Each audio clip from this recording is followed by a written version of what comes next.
Welcome to Zindagi media. మనం ప్రస్తుతం సూర్యాపేట జిల్లాలోని ప్రముఖ మట్టపల్లి క్షేత్రం వద్ద కృష్ణానది దగ్గర ఉన్నాము. ఇక్కడ మత్స్యకారులు ఉన్నారు మనతోటి. వారు జీవనోపాధి ఎలా కొనసాగుతుంది, వారు ఎలాగా ఈ మత్స్యకారు అంటే ఈ చేపలని ఎలాగా వాళ్ళు పడుతున్నారు, ఏ టైంకి వెళ్తారు, వారికి ఎంత సంపాదిస్తున్నారు, అసలు దీని మీద వారికి పూట గడుస్తుందా లేదా, ఈ వ్యవహారం మొత్తం మనం తెలుసుకుందాము. వారి మత్స్యకారుల జీవన శైలి మీద ఈరోజు మనం డాక్యుమెంటరీ టైప్లో జిందగీ మీడియా మీకు వివరిస్తుంది. ఒకసారి వారిని ఇక్కడ మత్స్యకారులు కొంతమంది ఉన్నారు, వారిని అడిగి వారి జీవనశైలి ఎలా ఉంది, వారి యొక్క రోజు ఎలా గడుస్తుంది, వారు ఎంత కష్టపడుతున్నారు, కృష్ణానది మీదకి ఏ సమయంలో వెళ్ళితే చేపలు వారికి వలకు చిక్కుతాయి, లేకపోతే చేపలు పడని రోజు వారి జీవితం, వారి పూట ఎలా గడుస్తుందో మనం తెలుసుకునే ప్రయత్నం చేద్దాం. అన్న ఏం పేరన్నా మీ పేరు? సైదులు.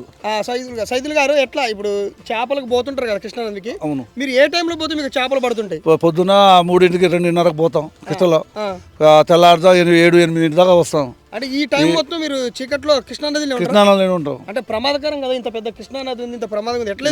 ఎట్నో చేదో మాకు సేరబడి మా పానం కోసం, మాకు ఆ పొట్ట తిప్పుల కోసం పోతున్నాం. మరి పొట్ట తిప్పుల కోసం ఇంత కష్టపడుతారు కదా, ఏ మోతాదులో పడుతుంది? అంటే దాదాపు రోజుకి ఎన్ని కేజీలు పడుతుంటాయి? ఎంత పట్టినా చేపలకి రేట్లు లేవు. ఆడ మార్కెట్ తగ్గిపోయింది ఇదని చెప్పి ఎంత వాళ్ళు ఇష్టమైతే దళారు కొనుక్కొని పోతారు.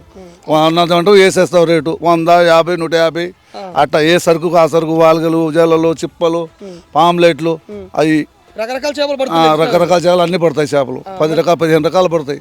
అంటే ఈ కృష్ణానది మీదకి మీరు ఎవరైనా పోయి పట్టుకోవచ్చా, మీరే మాత్రమే? అందరు పట్టుకోవచ్చు, ఎవడైనా రావచ్చు, ఎవడైనా పట్టుకోవచ్చు. ఎవరికి ఎవరైనా అన్నారు. మీరు మాత్రం ఎందుకు పోతుంటే వేరే వాళ్ళు ఎందుకు ప్రమాదకరంగా ఉండడం? ఎవరో భయం ఉన్న వాళ్ళు పోరు, భయం లేని వాళ్ళు పోతున్నా ఉంటారు. అది మీరు ఇంత భయంకరమైన కృష్ణానది, ఇంత ప్రవాహం ఉంది, కిలోమీటర్ దూరం ఉంది కదా వెడల్పే, మరి ఈ కృష్ణానది మీద మీరు ఎందుకు ఇంత సాహసం చేస్తున్నట్టు? వేరే పని కాకుండా ఇదే ఎందుకు చేస్తున్నారు? వేరే పని దొరకక పొట్ట తిప్పుల కోసం ఏదో ఒకటి చేస్తున్నాం. నైట్ పగులు చేయాల్సిందే, తప్పదు. ఏ పని దొరకట్లేదు. బయట పైన పోతుంటే కూలి వాళ్ళకి వాళ్ళకి 100-200 ఇస్తామంటారు. ఇక లోపల పోతే 200 సంపాదించుకోలేమా కిట్టలు అని తిరుగుతున్నారు. అంటే మీకు సహజంగా అలవాటైన పని? ఇంకా అది ఇదే ఎప్పుడైనా అలవాటే. మధ్యదారికి పుట్టిన కానించి అదే అలవాటు అయిపోయింది, తల్లిదండ్రుల కానించి. ఎన్ని సంవత్సరాల నుంచి చేస్తున్నారు మీరు ఇది? చేస్తున్నది 40-50 సంవత్సరాల చేసేవాళ్ళు చేస్తున్నాం. మేమైతే 22-18 అట్లా చేస్తున్నాం. పర్లేదా మరి ఇప్పుడు అయితే? ప్రస్తుతానికి పర్వాలేదు, పుట్ట తిప్పులు వెళ్తున్నాయి. ఓకే, ఒకసారి మాకు ఈ చేపల గురించి వివరించే ప్రయత్నం చేయాలి. ఇవి ఇప్పుడు ఏంది అసలు? ఇక్కడ కొన్ని చేపలు ఉన్నాయి కదా, పాంప్లెట్లు. ఏది పాంప్లెట్? ఏది ఈ పాంప్లెట్లు? ఇవి ఎట్లా?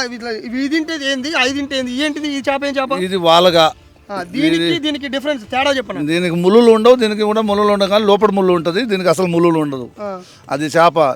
ఇదేం కానీ అది ఒక పాంప్లెట్. అవి కేరళ పోతాయి ఎక్కువ సరుకు. ఇవి పాంప్లెట్లా? ఈ కేరళ పోతుంది సరుకు ఎక్కువ. ఇది చూసి ఉంటది, పులుసు బాగుంటది, దీనికి కూర బాగుంటది అని దీన్ని తింటారు. కేరళ ఎక్కువ. మీరు కేరళ ఎక్స్పోర్ట్ చేస్తారు? కేరళ ఎక్స్పోర్ట్ చేస్తారు సేట్లు.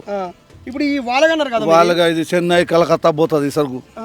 ఇక్కడ కొంతమంది తినరు, కొంతమంది తింటారు. ఎందుకంటే దీనికి నరాలు ఉంటాయి 2. ఆ నరాలు తీసేసి మిగతా వాళ్ళు తింటారు. మన వాళ్ళు కూడా. ఏమవుతుందన్న నరాలు దిగిపోతే? దాని మధ్య ఒళ్ళు నొప్పులు వస్తాయని ఇక్కడ లోకల్ అంటారు. అంటే టెక్నికల్ గా నరం తీసి ఏం కదా?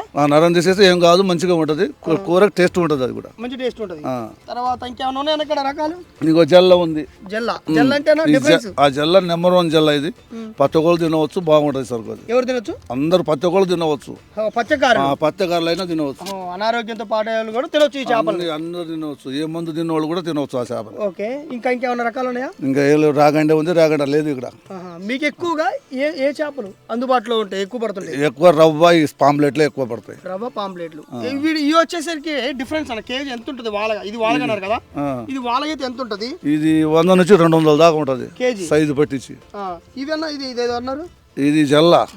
ఇది కేజీ అయితే 200. ఎందుకు దీనికి ఇంత డిమాండ్ ఏంది? దీని డిమాండ్ అంటే దీనికి టెస్ట్ ఉంటుంది, దీనికి తన సపరేట్ టెస్టులు ఉంటుంది. సపరేట్ టేస్ట్ ఉంటుంది. తర్వాత ఇక తక్కువ కాస్ట్ లో, అంటే మీకు పడే చేపలల్లో తక్కువ కాస్ట్ ఇదే. ఏమిటి? పాంప్లెట్ తక్కువ కాస్ట్. ఇది ఇన్నిట్లో ఇదే పాంప్లెట్ తక్కువ కాస్ట్. అవునా? ఇవి ఫ్రై చేసుకుంటే బాగుంటాయి.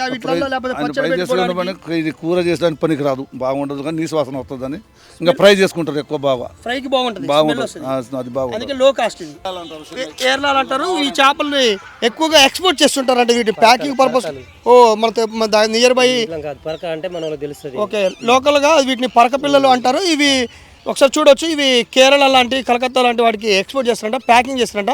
వీటికి సంబంధించిన మరో మత్స్యకారుడు కూడా మన దగ్గర, వారిని కూడా అడిగి తెలుసుకుందాం. అలా చెప్పు, ఎట్లుంది మీకు జీవనోపాధి, ఎట్లుంది ఈ చేపల మీద? మీకు నేనే చేపలు వేసుకుంటానా?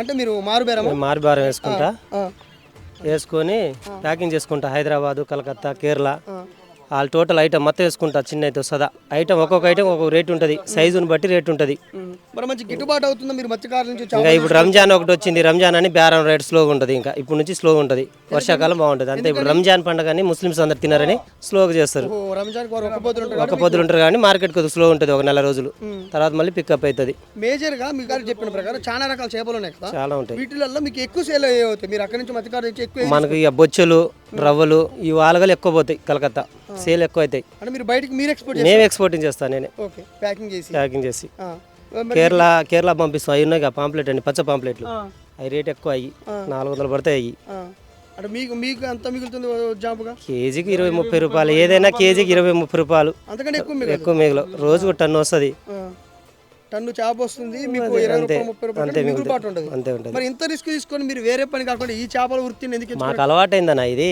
ఫస్ట్ నుంచి వేరే పని చేత కాదు కానీ ఇదే బెస్ట్ ఇంకా మాకు రూపాయి వస్తుంది కదా దీని మీద వర్కర్లు 4 ఉన్నారు నా కాడ మీ దగ్గర మీరు కూడా జీవనోపాధి కల్పిస్తుంది కల్పిస్తున్నా 4 ఉంటారు వర్కర్లు నా కింద ఓకే రైట్ ఇది మట్టపల్లి కృష్ణా నది పైన మత్స్యకారులు ఈ విధంగా జీవనం గడుపుతున్నారు ఎంత కష్టపడ్డప్పటికీ అంటే తెల్లవారుజామున 2-3ంటికి కృష్ణానది మీదకి పోయి భయంకరంగా ఉధృతంగా కృష్ణానది ప్రవహిస్తున్నప్పటికి కూడా మనం ఒకసారి విజువల్స్ కూడా చూడండి కృష్ణానది ఎంత భయంకరంగా ప్రవహిస్తుందో అట్లా ప్రవహిస్తున్నప్పుడు కూడా చీకటితో వెళ్ళి తాను చేపలు పడుతున్నట్లు వాళ్ళు ఆ చేపలు ఎంత కష్టపడినప్పటికీ కూడా సరైన గిట్టుబాటు లేకపోవడం వల్ల చేపలు మీద వాళ్ళ జీవనోపాధి కష్టంగా ఉంటుందని మత్స్యకారుల్ని గత ప్రభుత్వంతో పోల్చుకుంటే ప్రస్తుత ప్రభుత్వం మత్స్యకారులను ఆదుకోవట్లేదని మత్స్యకారులకి ప్రభుత్వం కూడా ఇప్పుడు ప్రస్తుతం ఉన్న ప్రభుత్వం కూడా సాయం చేసి వారికి ఈ మేరకు చేపలు నదిలో కానీ చెరువులలో కానీ వారికి కేటాయించబడిన దగ్గరకు ఉన్న ఆ చేపలు ఏవైతే ఉందో కేసీఆర్ ప్రభుత్వం గత ప్రభుత్వం అమలు చేసిన పథకం ఏదైతే ఉందో చేప పిల్లల పంపిణీ పథకాన్ని వీళ్ళు కూడా ఇప్పుడు ప్రస్తుత ప్రభుత్వం కూడా చేయాలని ఆదుకోవాలని ఇక్కడ మత్స్యకారులు చెప్తున్నారు మనం చూస్తున్నాం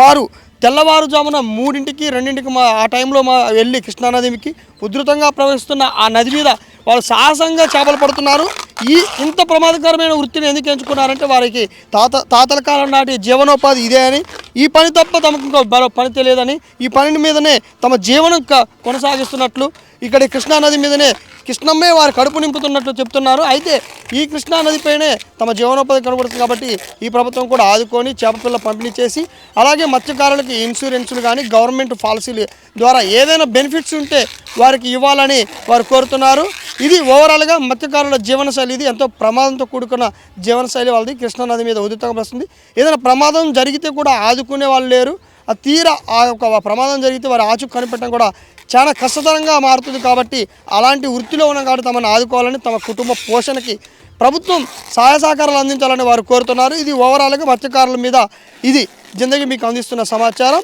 కెమెరామెన్ రవీందర్ రెడ్డితో లింగరాజ్ సూర్యాపేట